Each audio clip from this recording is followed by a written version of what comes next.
As I mentioned to many of you that I've been overseas the last almost 10 days, and a lot of people when I was overseas were talking about how to deal with anger. I'm not going to just talk about anger, going closer to where the anger comes from, and how that we can live a life where we just don't get angry. The anger is a response to life which just doesn't make sense to us. You know, a lot of times, and to understand this, I'm going to go to another little concept and then maybe see if I can use this to understand anger, what we call ownership. How much do you own? What are your assets? Because when I was entering Thailand from leaving here 10 days ago, 12 days ago or something, you just had to fill out the form, the immigration forms to enter the country and when you landed. And one of those questions was, what is your income? And I wrote nil, no income. Even though I live a very happy, joyful life with no income coming in. And they asked, well, what do you own? It's a wonderful question. What do monks own? Not much. In fact, often nothing. I don't own this Buddhist Society of Western Australia. That's a committee owns it. They're the people who legally run this place, and even legally run monasteries. So I don't own Bodhinyana Monastery. I don't even own my cave. I don't have any bank accounts. I don't have credit cards. I don't have any assets whatsoever. Isn't that wonderful? I kind of like that idea, because what it does is, I don't think there's anybody in this whole country of Australia who's got less money than monks and nuns. If you ask, if you want to borrow $1 or $10, I'm sorry, haven't got it. And that's fascinating. You can have so little, but still have a beautiful country estate called Bodhinyana Monastery. And you have homes in so many different countries, and I call them homes carefully. And this is what I feel like. I'm just being honest with you. When you come back to Perth, you're coming home. But then when you go off to Thailand, you're going home. Then when you go and visit Singapore, you're going home. And then when you go and visit even Sri Lanka, your friends over there, you're going home. And when I go and visit, England, I was actually born there, went to school there, that's like going home too. You have so many homes in this world when you don't own any one place. So what is ownership, and why does that give rise to anger?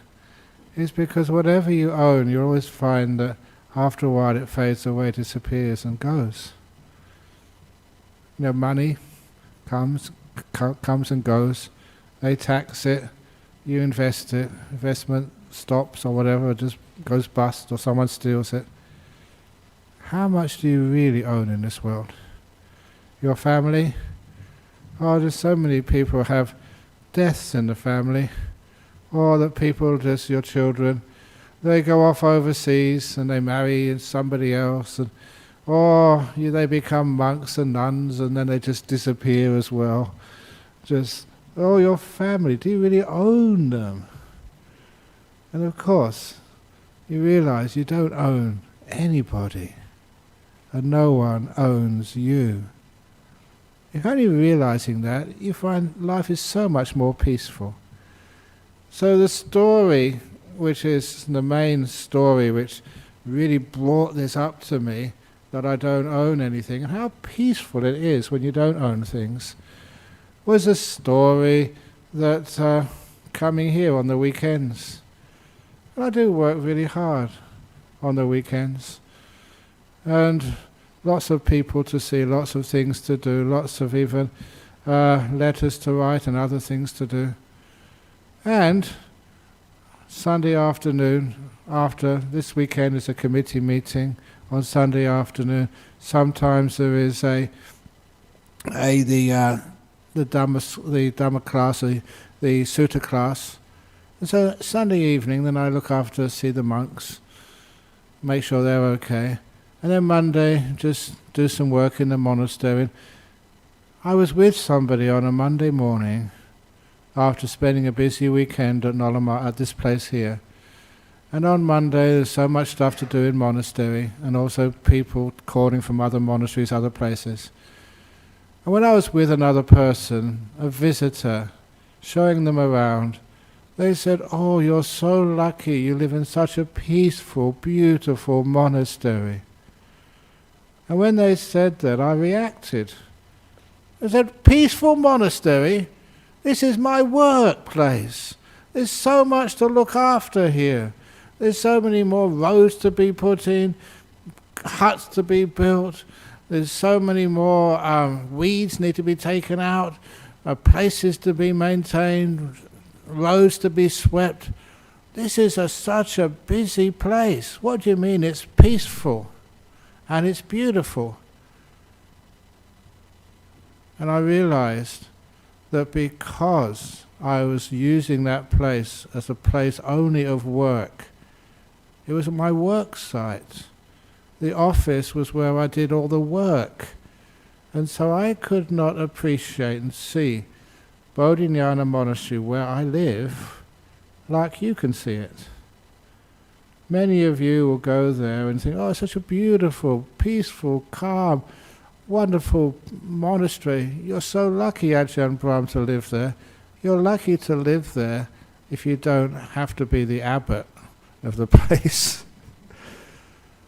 And it was because I'd realized I'd somehow got myself into this perception of ownership. That I had responsibilities and I had all this stuff I needed to do. And when I was an owner of that monastery, then I could not appreciate it like you can. I couldn't see the beauty and the tranquility. All I saw was the problems which needed to be fixed up. And that was one of the first times I realized, even if that you have responsibilities and duties, for goodness sake, don't take them on 24/7. And I used actually Monday mornings. I thought Monday mornings was a good day when I would not be an owner of this monastery which I built. I'd only be, like you, a visitor. And I always remembered that practice, because when somebody would come and visit, they'd say, "Oh, there's the plumber is here. Where's that work need to be done?" So don't ask me, I'm only visiting. Just like if you were just walking into that monastery on a Monday morning and they asked you, "Oh, can I ask you some questions on meditation?" You said, "I'm not a monk," you say, "I'm only visiting here." And that's what I said to them. I didn't say I wasn't a monk. I said, "I'm only a visitor. Ajahn Brahm is not working today. He's not here. Just this monk is here, not Ajahn Brahm." Who is Ajahn Brahm anyway?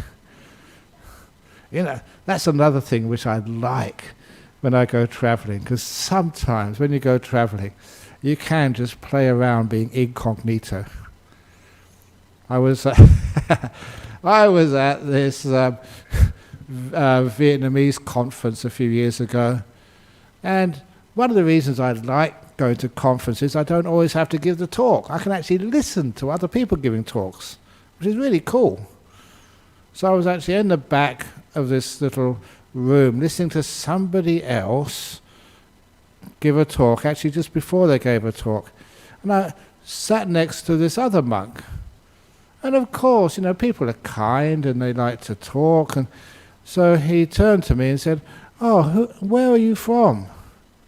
And I said, "Oh, I am from Australia." "Oh, what city in Australia?" said this Vietnamese monk. "Oh, I'm from Perth." "From Perth? Do you know this monk over there? He's very famous in Vietnam, called Ajahn Brahm." "I know him very well." "Oh, really?" And then I couldn't resist the opportunity. I said, I am Ajahn Brahm. Ah! I've been respecting you, listening to your teachings. I shouldn't do stuff like that, but it's good fun and it makes a good story. I apologised afterwards, have a nice conversation. I was just like, I'm sorry, I can't resist these stories. Well, the other story, many of you have heard this in the retreats, talks I give, that time when I was busy working. Because I used to love doing physical work. And the last time I could do physical work, I was at Jhana Grove, the retreat centre. I was really disappointed because I was up on the roof fixing some plumbing in the roof. And the caretaker who was there at the time saw me on top of the roof and took a photograph of me, about 3 or 4 photographs of me standing on the roof at Jhana Grove. And worse, I don't mind taking photographs, she put that on the internet. And I got all these messages back. Ajahn Brahm, you mustn't go on roofs anymore. We don't know if the rafters can hold you. Thank you very much. But anyway, if you did fall down, we'd lose you. You can't lose you, we've got to preserve you. Oh, that was just so hard. So they wouldn't let me get up on a roof anymore. Banned me from the ladders. But this... so you do fall off on a roof. If I fell off on a roof, I'd just make sure I'd land on my tummy, and there was just so much insulation there, they would just bounce. What was that other time? I was helping with some concrete work. And I don't know, I just like concrete. Mixing the cement, mixing it yourself, which is really great. Shoveling in the sand. It's usually, I still remember it's usually 5 sand, 3, I'm almost forgetting, 3 blue metal and 1 cement. Yeah, that's just the average. If you want to make it really strong, a bit more cement in there. So I was making some concrete, and of course you're shoveling the sand in, shoveling the cement in, and the water, and you get really dirty. There's splodges of cement and water and sand all over all over your robes and all over you. So I was a really dirty monk. I mean, dirty means like with lots of stains and stuff on me. I've got to be very careful just what I say, because sometimes people just don't understand. They can cut little bits out of the recordings and I don't know where I'd be. So anyway, I was going back to my room to take a shower and change the robe to make it nice and clean. That was my work gear. And as I was walking, there was another lady came. She was a very well-dressed lady. And there's... Please, I can't sort of miss this little anecdote. But at first, it was one of these ladies who was wearing so many bangles and jewelries around her arm. And of course, when you're just walking in a forest monastery, which is very quiet, when you have so many bangles and jewelry on, they hit together, and it's like bells. I really did think it was like the ice cream man had come to visit. Ding, dong, dong, clonk, clonk, clonk, ding, ding. But it wasn't. It was a Buddhist from a traditional Buddhist country. And she said, as we were passing, I've come here to see Ajahn Brahm. Do you know where Ajahn Brahm is? She didn't recognize me, because in their tradition they never ever expected a monk to look so dirty as me, with cement all over me. But I was a very quick thinker, so I told her, just go to the hall there, and he'd probably be down there in about 15 minutes. Oh, thank you. So I went and had a quick shower and changed the robes and tidied myself up, and then I went to see her and talk to her. She was really impressed. She said, "Oh, you're a very, very good monk. And, I read your books, and it's a very beautiful monastery. It's a wonderful monastery where you live, except for one thing. on the way here, I saw one of your monks. It was me. She didn't recognize me. I totally changed. I saw one of your monks, and he was very badly dressed. You should not have that in your monastery. It's not a good indication of how peaceful this monastery is. So please, do something about that. And I said, okay, I'll talk to him later, ma'am. I know who that monk is. I know him very well. Oh, good. And then she bowed and left. Which was the real Ajahn Brahm? I don't care. You don't own any of them. So it's nice when you don't own even your reputation. You don't own your monastery. And even my own robes. These things which I wear. You know what happened once? Actually, where this robe came from. This robe came, I never expected to get this one robe. But when I visited Melbourne about 1.5 years ago, they were doing a fundraiser to help the monastery, Newbury Buddhist monastery over there, which is, they've done the monk side, they're now doing the layperson's part of the monastery. And so when I went over there was one of the monks who comes from here. I ordained him, Venerable Mudito. He said, Ajahn Brahm, we need your robe. It's not this one, the one I had before. We need your robe. So why? To auction it. But you can't auction my robe, I'll be naked. Well, not really naked, but, And Melbourne is a very cold place.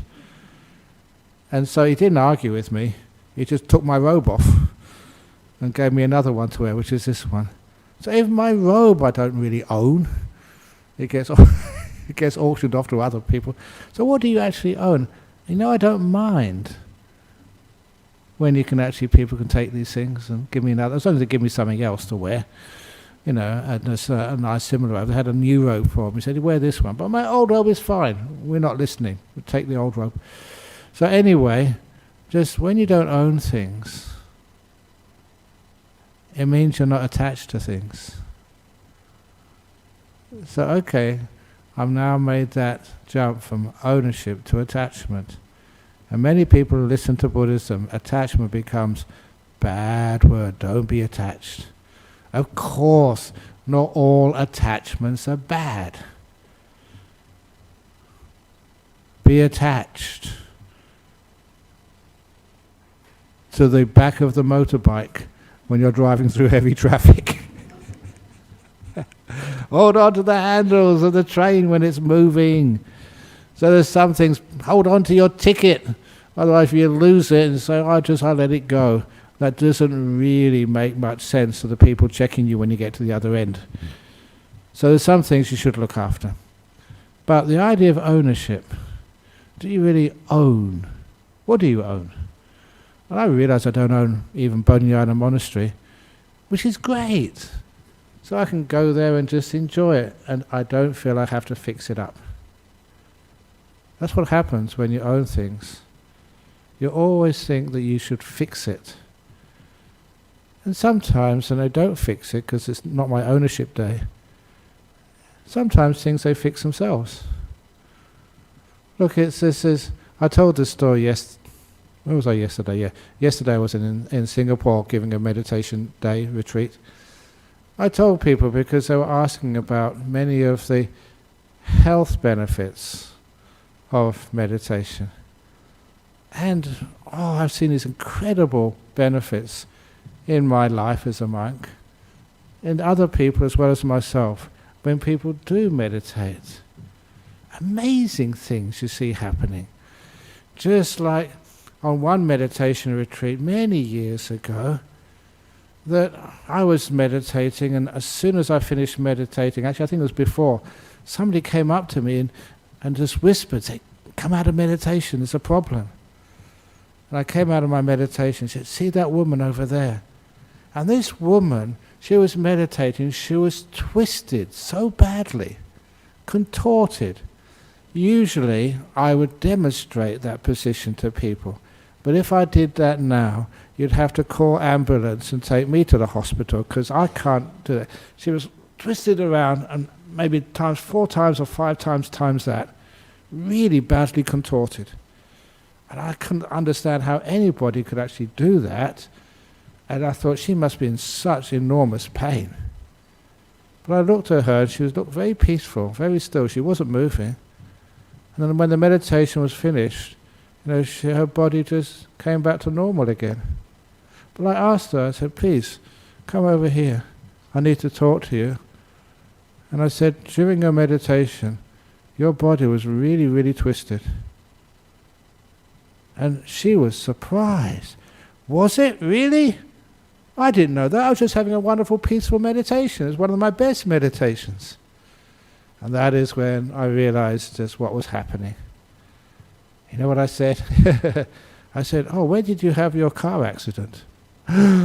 She said, Ajahn Brahm has got psychic powers. Now I know. Because I never told you. I haven't told anybody. How did you know? Sadhu, sadhu, sadhu. I said, no, that's not psychic powers. That's logic. I understand how meditation works. You obviously had a very, very bad accident. And I know that when you meditate, you let go of controlling your body. It's like you don't own it in meditation, so it can just twist around because that's what it needed to do. It twisted so far you could not do that by your own choice or willpower. Your body did it by itself. To allow, what in Chinese medicine they call qi, in Indian medicine, the winds to go through your body to give you healing. It was facilitating, opening up the possibility for healing to happen in your body. And I said that's because those accidents are very common, unfortunately, these days. That's what happened. And you probably felt so good. And she said, oh, I felt wonderful. And from that, that since that time, there's also people have what we call in meditation hot spots. That's what I call it anyway. So you're meditating only if you get peaceful. And still, when you let go of ownership of the body, you let it go, let it be. You don't do anything with it. You're in the mind, just enjoying the beautiful part of your mind. You don't own the body. And then all this afterwards, these hot spots come in your body. What they are, not just a whole body with a fever, but just maybe a breast, or shoulders, or neck. What that's happening is you've got some sort of injury there, some disease, or some part of the body which hasn't been fixed up yet. Like another lady, she came and complained after meditation, had a peaceful, beautiful meditation. She said, but her shoulders and neck were really hot. Not unpleasant, it was very wonderful. She said she felt so peaceful and relaxed. And I said, was that whiplash? Psychic powers, Ajahn Brahm. Please, they're not psychic powers. It's just you understand more deeply about how the body and the mind interact. And they said, well, that's a common injury for shoulders and neck. And they said, what happened? In peaceful meditation, you really relaxed, very peaceful relaxation. And then what happened was your body sent a lot of extra energy there to heal it. If you have hot spot in your breast, that's breast cancer zapped. Energy sent there. Sometimes that will happen even before you even know anything's wrong up there. Body, given a chance, self-heals, sends its energy to the right place. And I have to tell that there's so many stories about. I'll try and make this the last one about this. This was when we used to have the North Perth retreat centre. North Perth. There was a Catholic monastery there. Anyway, I think you've seen that place, the Redemptorist Monastery. Had a retreat centre there which we hired. And one day, when I was starting the retreat there, this guy came to see me, started the retreat, and he was wearing a rubber face mask. Now you know that part of Perth, Northbridge, Vincent Street, that's right in walking distance to Northbridge. And this guy came wearing a latex rubber mask on his face, and I thought, oh my goodness, this is some weirdo from the red light district. "You got the wrong place, sir." He said, "No, no, no." He said, "I've come on your retreat," because he actually lifted up the face mask, had this terrible rash all over his face. And it was a warm day. He actually unbuttoned his shirt and showed me his chest. Had a rash all over his chest. He had psoriasis, quite severe. And he even lifted up the bottom of his trousers. He said, and the rash looked disgusting. He said, "This rash, this psoriasis is over my whole body, every square inch. And it just drives me crazy. The rubber mask is so I don't scratch the skin off my face." He said, "I've tried everything, nothing works. Doctors have given up on me, but I can't stand it." So he said, "I've come on your retreat." He wasn't a Buddhist, at least not at the beginning anyway, I think he was at the end. He said, "I've come on your retreat to try something different to deal with this psoriasis all over. I can't even sleep at night." And he said, "If I don't stay for your talk, your introductory talk, please, it's nothing to do with you." It's just, ugh. He was just so agitated, 24/7. But he stayed, not just for my opening talk. That gentleman stayed for the whole 9 days. And at the end of his retreat, he came to see me. He wasn't wearing the rubber face mask anymore. This is no exaggeration. He had this beautiful smile on his face, and his skin on his face was clear. Not many people have celebrated by showing me their chest. That's what he did. Unbuttoned his shirt with a beautiful, proud smile on his face. His chest was free of the rash. And he lifted up, his bottom of his trousers, and there was rash around his ankles. But everywhere else was gone. He said, "Look at that, Ajahn Brahm. That's all that's left. Just maybe an inch around each ankle. Nothing more than that." Other people go crazy at having an irritating rash like that, but for me, that's nothing. Nothing. Thank you so much. That meant a lot to me. Obviously meant much more to him. But to see just through this letting go of ownership of your body, letting your body do the healing rather than you, is a fantastic method. Usually people only do that when they have to. But sometimes you do it when you don't have to. And it's a very good method. I don't know, this body has been evolved, and it has all its ways of dealing with problems. Sometimes that's how it works. And anyway, that's how we deal with our body. But then, how about our other people's bodies, the ones which we love? Do you own them? The person was telling me about how one of their relations had died. Their son had passed away. He happened to be 16 when the boy died. And the mother just could not get over it.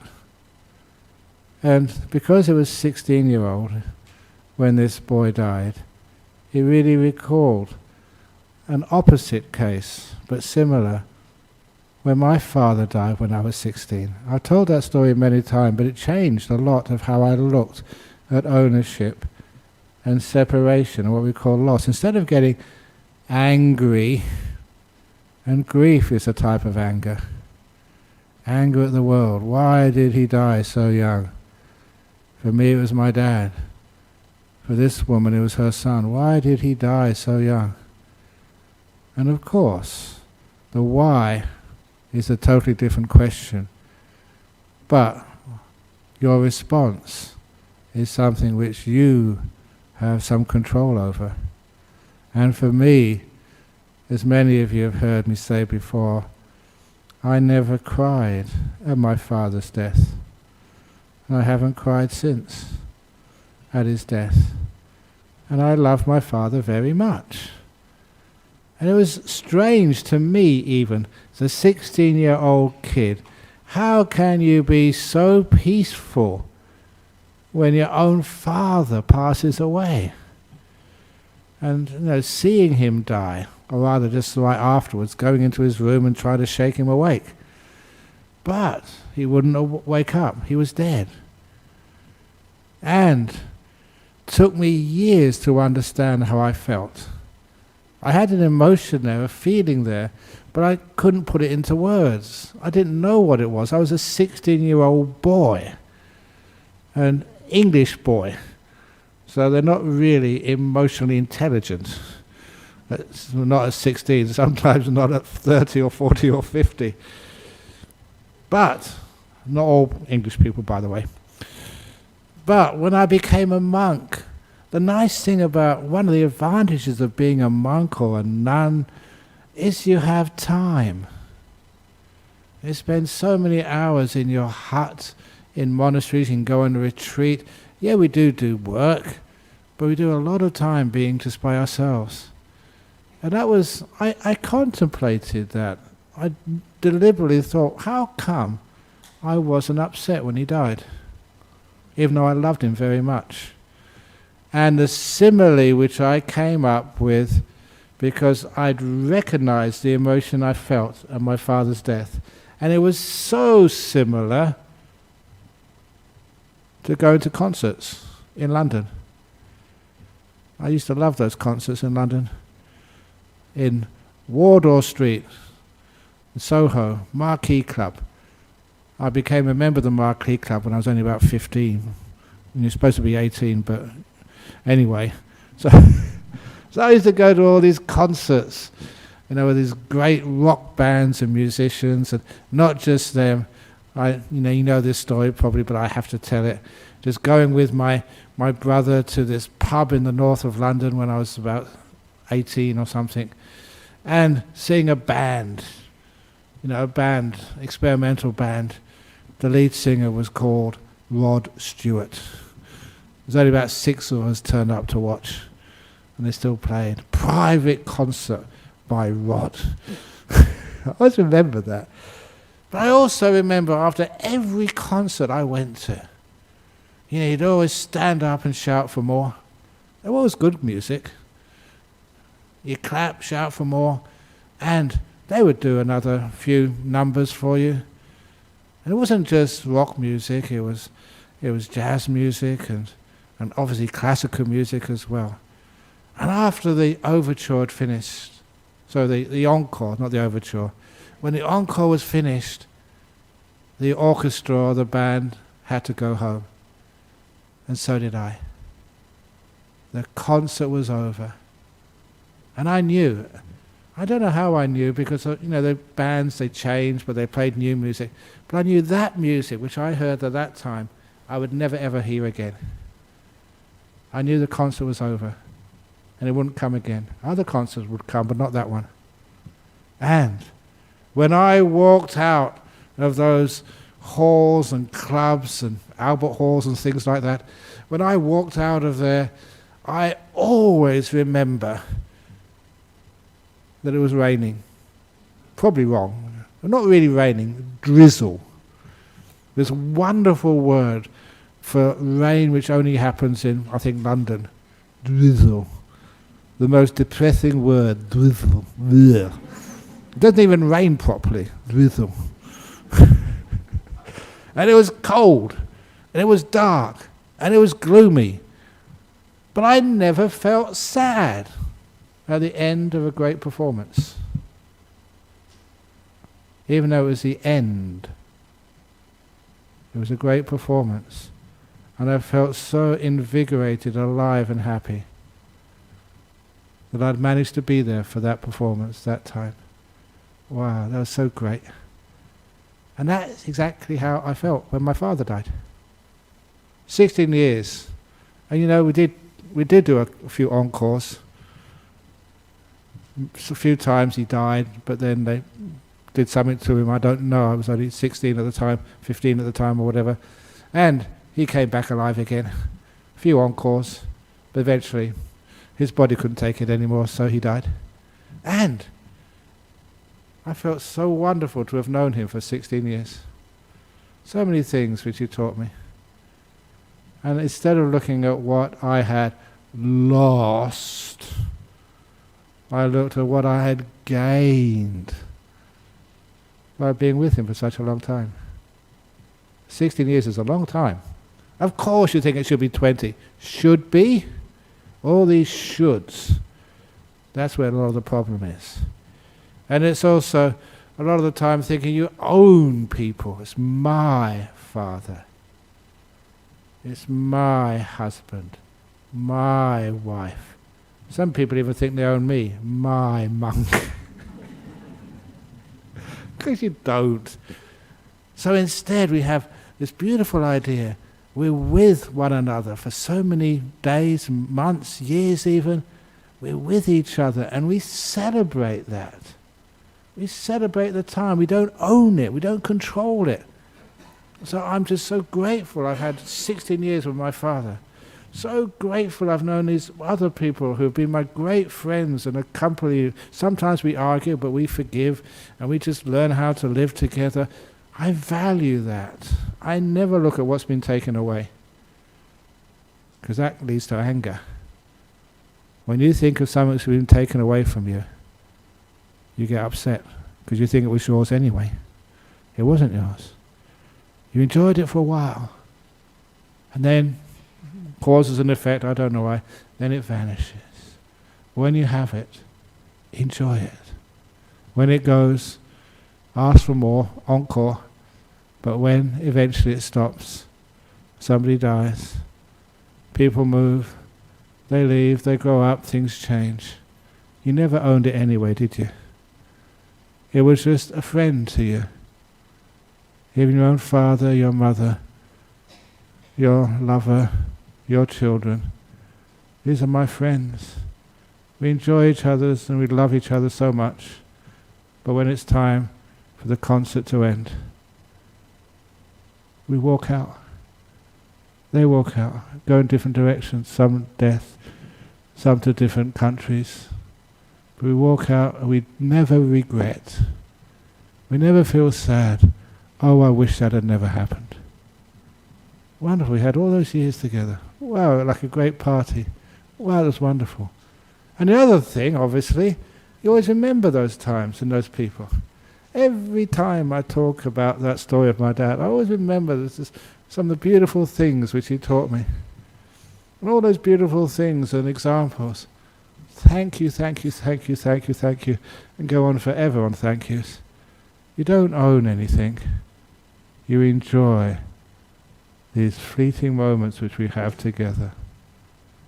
Then you never, because you never possess anything, you will never ever get angry. Why do you get angry? People take important things away from you. Of course they go. We expect that. When it does go, what a wonderful time we had. Beautiful moments. Thank you so much. No sadness, no anger at life, but peace at life. And the same thing which happens even when you're sitting down peacefully meditating. I love that idea I don't own my mind. It's not mine. And if it really was mine, I say owning my body, I just relax my body, I don't own it, and then it just let it be and it gets all healthy. The same way, owning your mind. Do you own your mind? What part of your mind do you own? What part is yours? It's wonderful, because when you don't own your mind, it's not like not being the abbot of a monastery. So I can visit my mind. I visit my mind, it's a beautiful mind. But if I own it, I can see all its faults. Fix that up, fix something else up. But when I just enjoy it, visit it, it's not my mind, it's just a mind. We're just hanging out together. When I don't own it, I don't control it. Whatever you own is yours, then you think you have power over it. Isn't that the case? Your car, you have power over it, it's yours. Is it really yours? Probably belongs to the bank, many of you today, I don't know. But anyway, it doesn't really belong to you, so you'd make use of it, have a wonderful time with it. If it gets crashed or someone steals it or whatever, oh, well, there we go. There was this, the very first year we came here, there was this gentleman. He was like a monastery hopper, not just Buddhist monasteries. He'd come and stay with us in the first year of Bodhinyana Monastery, and then after a few months he'd go to another temple and stay there for a while. He'd go to a vihara, go to like a commune. He was like a spiritual, I don't know if this word works these days, pub crawl, go from one place to another. But it wasn't pubs, it was like spiritual places. And the only thing which he owned was this incredible motorbike, a Harley Davidson. It was a beautiful bike. And that was the only possession he had. And he said he wouldn't give that up because that gave him the freedom to actually travel here and travel there. So as soon as he got fed up with Bodhinyana, he didn't actually get fed up, he said it's time to move on. And so he got on his bike and he went over to Melbourne, went over to Sydney, we gave him some contacts where to go. And he told me this story, that he, like anybody else, he had to get food and supplies. So he went to one of the shopping malls, I think in Melbourne. And when he got his, whatever he was buying in the shopping mall, he went back to the car park and someone had stolen his bike, his motorbike. The only possession which was very valuable, someone had taken it away. And that meant that he couldn't go where he wanted to. He was tied down, public transport or everywhere, or whatever. That meant so much to him that, his motorbike, a big flash Harley Davidson. And he said, because he wrote this letter to me afterwards, he said, at first I was angry. This low life, this drug dealer, I don't know why they steal other people's property. But because he'd been in Buddhist monastery about 6 months and he'd listened and learned something, he said, well, this is life. You don't really own anything anyway. So he let it go. And he said that he even went further by wishing the person who'd stolen it that they would have as much fun and joy as he had had in the 5 or 6 years that he'd owned that bike. May you enjoy this motorbike and have great trips on it like I have done. I wish you well with it. He'd actually taken the theft and saw something so beautiful in it. And I was very pleased with him that he'd learned so much and he'd reacted in such a positive way.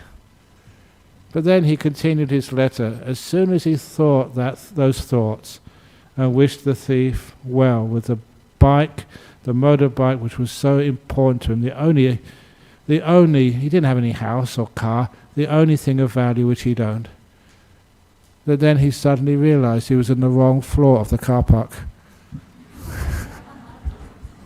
Have you ever done that? Gone to the car park, it looks the same, these multi-story car parks in shopping malls, and he was in the wrong story. So he went to the correct story and his motorbike was there. But he said it's almost like karmic. It was testing him to see whether he could really understand about you don't own things. When you let them go, it's so much more fun. Can you do that? Of course you're responsible, you look after your place, you don't give everything to everybody, but still, you're always willing to let go of things. And just to finish off with a story which just comes up. When I was in Thailand, we had the full moon, not last week, the full moon night of February. In Thailand, it's a very big event, Marga Puja. On that full moon I was there, and it was a clear night in the place I was teaching my retreats in Thailand, so I remember looking up at the moon, it was beautiful. But I also saw the image in the moon. In Buddhism, it's called a rabbit. A rabbit in the moon. Next time there's a full moon, see if you can see the two ears of the bunny. And there was a story about that. A traditional story which they used to teach young Buddhists at those days. I think it was a beautiful story. There were these 3 friends. Was it the rabbit, the otter, and the jackal? And they were the best of friends. And when it came to the moon days, they would always keep special rules at the moon days. In Buddhism, we usually do 8 precepts instead of 5 precepts. So they decided on that day they would keep the 5 precepts. I don't know why they're talking about 5 precepts, because they never drink alcohol anyway.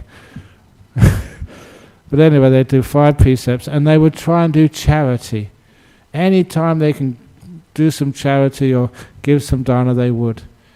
And so what happened? That this god came down. One of these many gods in Buddhism. This was supposed to be Sakka. Came down to test them out. And he took the form of a Buddhist monk, a sadhu, with an alms bowl. And as soon as they saw him, they said, "We've got to keep our promise. We've got to give him something." So the otter, "Well, what can I give him?" And he said, "Well, look, I can't get any fish because I'm keeping precepts today." But this otter had actually buried some fish for later on. So he took out that fish he'd buried and he offered it to the monk. And the monk gave him a little blessing. And then it was the job of the hyena. What can I get? What can I get for this monk? And he couldn't steal anything. That was breaking the precepts. So what he did, he knew where there's many people, and many people were not very careful, and they'd left things out. And so nice food. And so he went there and he said, "Does this belong to anybody? Does this belong to anybody?" When nobody responded, he took that and gave that to the monk. And the monk gave him a blessing. And then there was the job of the rabbit. And the rabbit started getting some grass for the monk, but they said, "Hey, but monks don't eat grass. What can I get for this monk? He has to keep his precepts." So the rabbit got some wood and made a little fire. And because the rabbit knew, he got also a pot and put some water in it and started boiling the water. And the rabbit said, "I know that monks don't eat grass, but sometimes they eat rabbit stew." So the rabbit, to keep his precepts and his vow, he was about to sacrifice himself to keep his precepts and his promise. But before he jumped in the pot, he shook his body the first time. "If there are any fleas or any other parasites in my body, get out now, because I cannot kill you. When I jump in the pot, you will die as well. That's not fair." And he shook his body a second time. And he shook his body the third time and said, "Any bugs, any lice or anything in my fur, get out now, this is your last chance." And he was sincere, so many of those bugs, they just jumped out and just went away. And then, to keep his promise, he jumped in the pot of boiling water. But, it looked like it was boiling. It should have been boiling. But that monk was really like one of the heavenly beings, the devas in disguise, made it so that the water never even scalded that little rabbit. It was like cool, beautiful water. And so the rabbit climbed out. And the monk revealed himself, "I'm not a monk. I was one of these devas just testing you 3. And you all did so well. But the rabbit was prepared to give his life to keep his promises. So I'm going to make a sign so that everybody will remember you." And so this God, this heavenly being, made an image of the rabbit in the moon, so that every full moon people can see the rabbit who would always keep his promises. Next time there's the full moon, take a look and you'll see it for yourself. Sadhu, sadhu, sadhu. I know that's supposed to be a kid's story, but I love those kid stories, they're beautiful. Anyway, any questions from the audience here, first of all, before we go to the overseas audience? Okay, no, okay. Let's get the questions from here.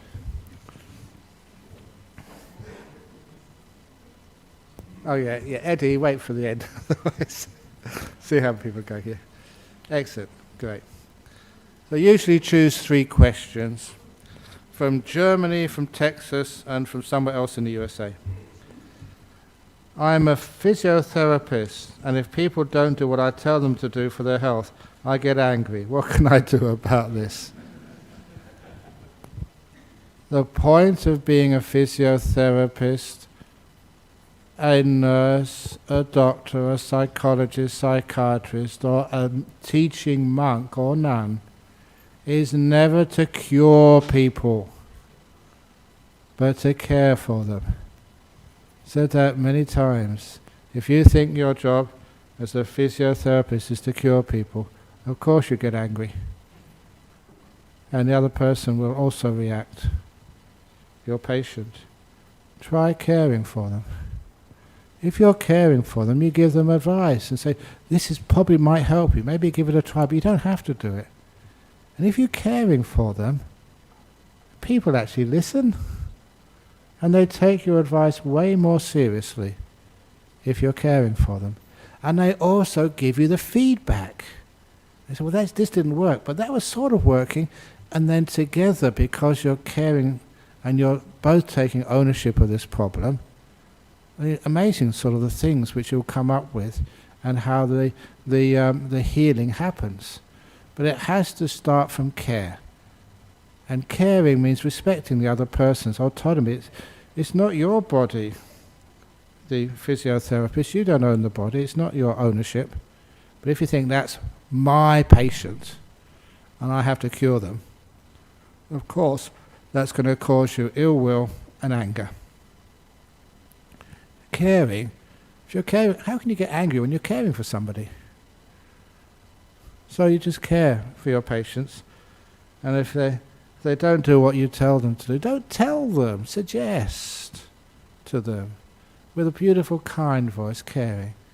You know that if you try this, I know many people, it's helped, with a nice soft voice. And those soft, kind, caring voices, and that's where you're really coming from. People can tell whether you're faking it or you really do really care. Makes a lot of difference. In fact, I would say all the difference. From Texas, my husband is in pain from spinal cord injury. He is also paralyzed. He cannot meditate anymore. He is miserable and unhappy. How do I not get angry at that? Getting angry at your husband who's had that terrible injury, does that make the injury any better? Or thinking that whoever did that, whoever's responsible for that, that doesn't make the injury go away. No matter how angry you get at the causes of that problem, anger just makes another person ill. That's you, the one who's getting angry. So there is an alternative. Husband's in pain from spinal cord injuries, also paralyzed. He cannot meditate anymore. I disagree with that. Meditation is not watching the breath. It can be, but meditation, the people in pain and difficulties try and always, well, I said, what was it? I forget who it was who came up. They were really very sick. They were in hospital. They were dying, actually. And obviously in great discomfort. And they said to me, they can't meditate anymore. And I said, what do you mean? Well, I can't close my eyes and watch my breathing go in, go out. I said, oh, you got it all wrong. Can you be in the present moment? I said, how can I not be in the present moment? Just the pain is right here. Great, you've got present moment awareness. Now, can you be aware of just what's happening right now? Of course. And can you care for this? So yeah, of course I can. That's all you have to do. That's what I call the Emperor's 3 Questions meditation, which is really powerful. Now's the only time you have. The thing in front of you, when you close your eyes, is the most important thing in the whole world. You don't try and get rid of it. If you're in pain, discomfort, things aren't going the way you want, stop wanting them to go a different way. Care for it. Care for whatever you're experiencing right in this moment. Even if it's very painful. Pain is teaching you something. And you know it's weird.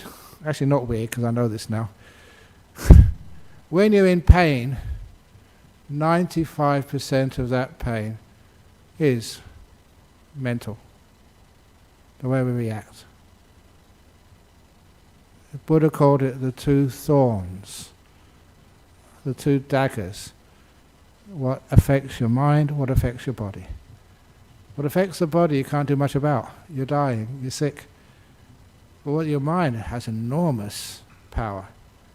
When you let go, you accept, you're kind.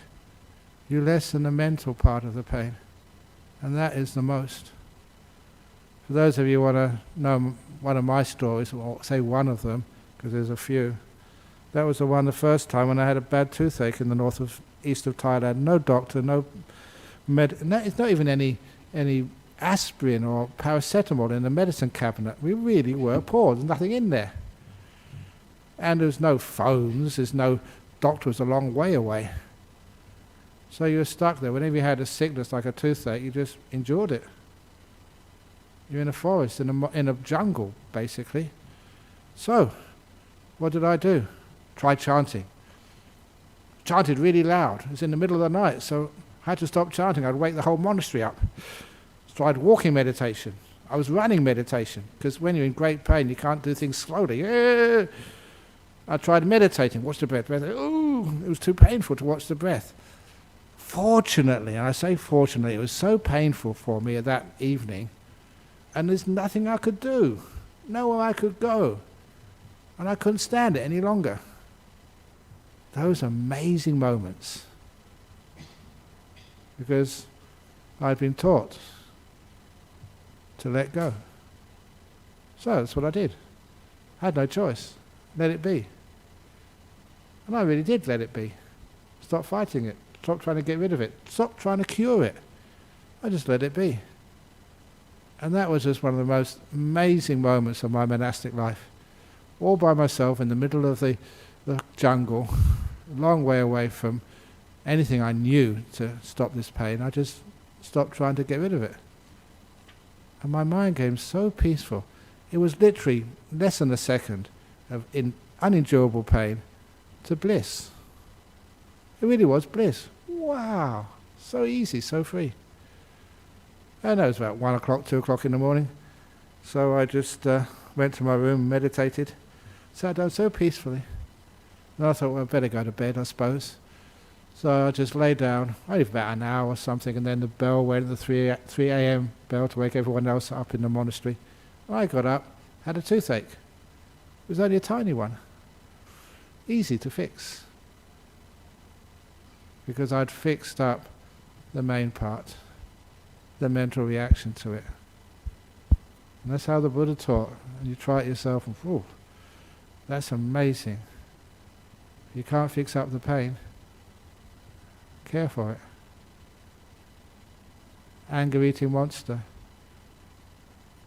Welcome, monster. Thank you for coming in to my palace. Thank you, paralysis. Thank you for coming into my body. I'm going to learn so much from you. It's a hard thing to do, but when you are paralyzed, you've got no choice. You can do meditation. He's miserable and unhappy, and of course you love him, that's why you suffer. But it doesn't help him when you get angry. Okay, better do a last question, otherwise I keep talking too much. Do you think anger gives people more energy than being at peace? Can that negative energy from anger be addictive and reason for ill will? Yeah, it's fun to get angry, but you pay for it afterwards. You pay for it afterwards with low energy. You're actually borrowing energy. You do get a rise in energy being angry, especially if you've got the right cause. This shouldn't happen. We shouldn't be destroying our environment. We should be looking after it for our kids and for our future. They shouldn't do this. Duh. You really get high on that. And that anger just almost just bends the mind. You have justification to all sorts of violent things. which you regret afterwards. And if you don't do violent things, just getting angry just tires you out afterwards. It's borrowed energy which you have to pay back with interest. Being peaceful, you get more energy. I don't know why I'm just talking too much, but I'm supposed to be really sleepy. Been working really hard. I did take a rest when I came back for about an hour. It's really beautiful just being a monk. I just come back from the airport, really tired, laid down, unconscious for an hour, wake up, got energy. Also, I do take vitamins. Vitamin T. And a cup of tea. But anyway, that's actually anger. In all my life, honestly, I'd never seen a good use for it at all.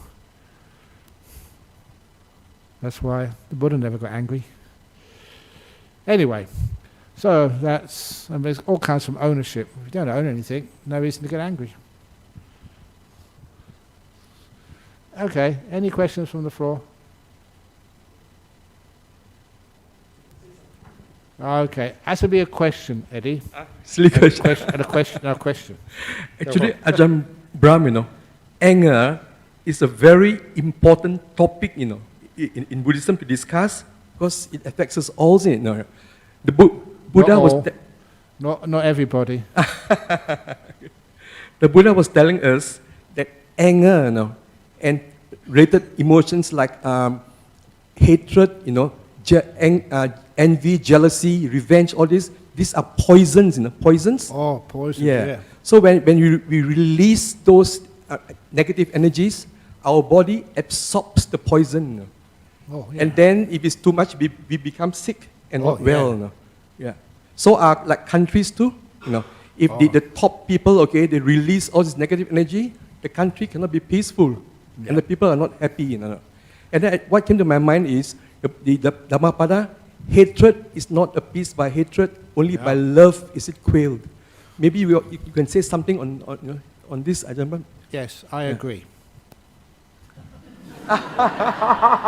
Okay, so now is the time to pay respects to Buddha, Dhamma and Sangha, and then we could go and do whatever we need to do.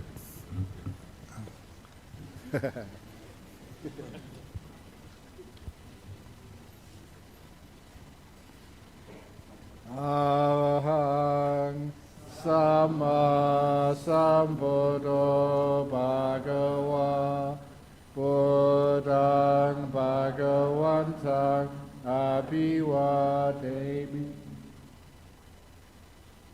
Suwakato Bhagavata Dhammo Dhammam Namasami Supatipano